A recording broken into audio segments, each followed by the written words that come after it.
Like New York in June, how about you? I like a Gershwin tune, how about you?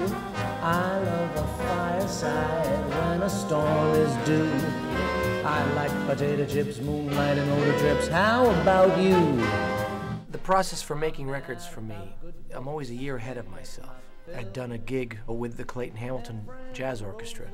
We had been to Japan, and I said, well, if we're good, they wanted me to be the guest singer with the band. And I said, let's think of a project that we can do so that we'll have some of the charts for this tour and we can turn it into a record, because that would be really terrific. And that's really when the idea was planted. We should do a Sinatra record, because I like the idea of John Clayton reinventing the songs that you're so familiar with, like How About You and Ring-a-Ding-Ding. She sighs and you're feeling like a toy on a string, and your heart goes ring-a-ding-ding, ring-a-ding-ding, ring-a-ding-ding. So even though some of them are sort of obvious, the arrangements aren't, and we sort of said, these are songs given to us by Frank Sinatra, but we decided to go this way with them. In 1993, we had the opportunity to open for Frank Sinatra. The second night in Germany, Berlin, Germany of all places. They took me down the hallway to introduce me to Frank. And I got to the door and I saw his eyes. He's got the bluest eyes I'd ever seen. Quietly shook his hand, said, "It's nice to meet you, Mr. Sinatra." And as I was about to walk away, I figured that would be it. But he looked at me just as I was going to turn and walk away. He looked at me and he said, "Eat something, you'll look bad." And that was my fateful meeting. I ran into him a couple other times, but that's the most memorable. Goes ring-a-ding-ding, ring-a-ding-ding, ring-a-ding-ding.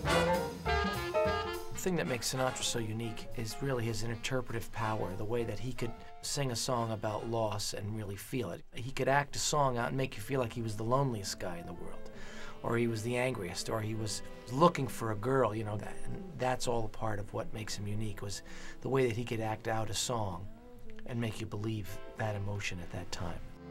When you're lonely heart has learned its lesson, you would be hers if only she would call in the wee small hours of the morning.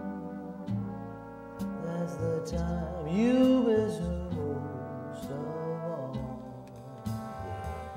I love the idea that when you work with an arranger, you let the arranger arrange. So let's start getting cozy. What I tried to do in the arrangements that I did was capture some of the Sinatra background, Sinatra history. The thing that we really tried to do sometimes to set things apart was we changed the instrumentation. Where it might have been blaring brass, we made it really soft, sexy saxophones.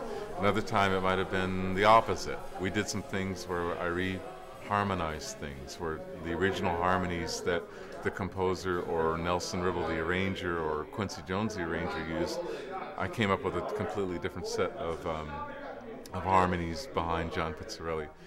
And the thing that really directs what I do is mood. So I look for the mood that we're trying to set, whether it be romantic, whether it be dark and mysterious, whether it be exciting, and that drives all of my arranging. It's gonna be so easy for us to fall in love.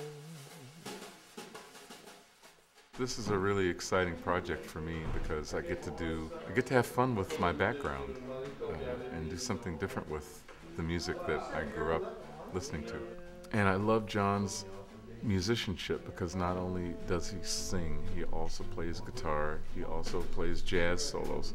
He's a jazz musician. So it's a lot of fun to work with John Pizzarelli. Not only do we get the great singing, but if I need to flick a switch and suddenly get some more jazz-based roots, it's no problem. It's like throwing a duck in water.